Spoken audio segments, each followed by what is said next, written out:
kritik pada saya, gubernur gawe duitnya dihamur-hamurkan, anggarannya habis untuk bajunya sendiri, perjalanan dinasnya sendiri, nginep di hotel, dari hotel ke hotel. Kritik saya, bukan dibalik. Ketika gubernurnya jalan-jalan ke luar negeri terus duitnya dihabisin tidak jelas, itu pernah dikritik. Ayo digawe dikritik. Kenapa saya keras menghadapi? Karena tidak objektif, Pak. Anggaran saya sudah diturunkan, apapun saya iritkan, mobil saya cukup 3, bensin kadang bayar sendiri. Kenapa? Saya ingin berbuat yang terbaik pada rakyat Jawa Barat, bukan sekedar politik. Ini cita-cita saya sejak lahir. Sebagai sewesi sili bagi seket seler Pajajaran, aing kaya ninggali Sunda nanjir di lembur masyarakat.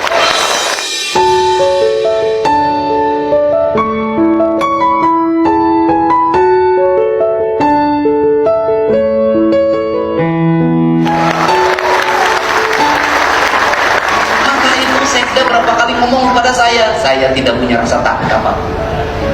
Saya tidak berpikir ke depan jadi apa.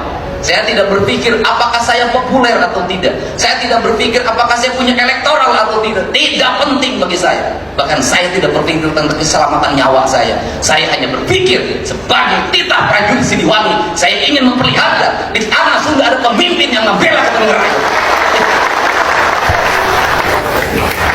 Jadi ideologi.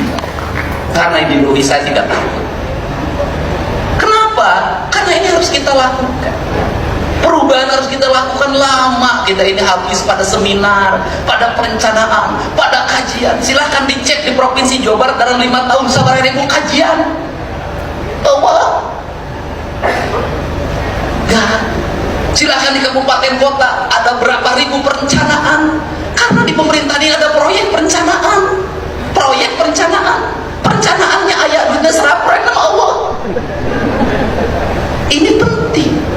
Negeri ini memerlukan seperti ini hari ini. Nah, untuk itu apa yang kita mimpikan? Ya, yang kita mimpikan di ajaran Siliwangi itu konkret itu. Itu simbiosis mutualisme itu. Di negara Siliwangi itu ya sungai harus bersih.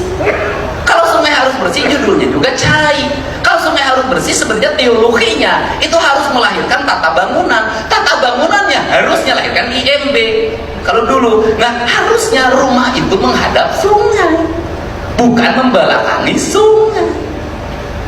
Nah hari ini ya saya bongkar. Kenapa? Karena sungai tidak terlihat, sawah tidak terlihat. Seluruh Jawa Barat jalan rayanya dipenuhi oleh warung. Saya nanya Pak Wali Kota, Pak Gubernur, saya mau beresin BBWS. Itu warung-warungnya. Bapak nggak berani nertibin? Dari dulu Pak. Ya saya tahu dari dulu. Saya nanya Bapak berani nertibin nggak? Dia mengatakan tidak berani. Ayo wali kota itu wali koma lurah. Ini fakta. Nah, kalau seperti itu apakah saya akan membiarkan? Tidak. Saya akan datengin Pak. Saya akan ajak bicara. Kita kembali pada hak dan kewajiban. Itu milik negara. Kembalikan hak negara pada negaranya. Kenapa? Negara untuk kepentingan rakyat, bukan untuk kepentingan perorangan.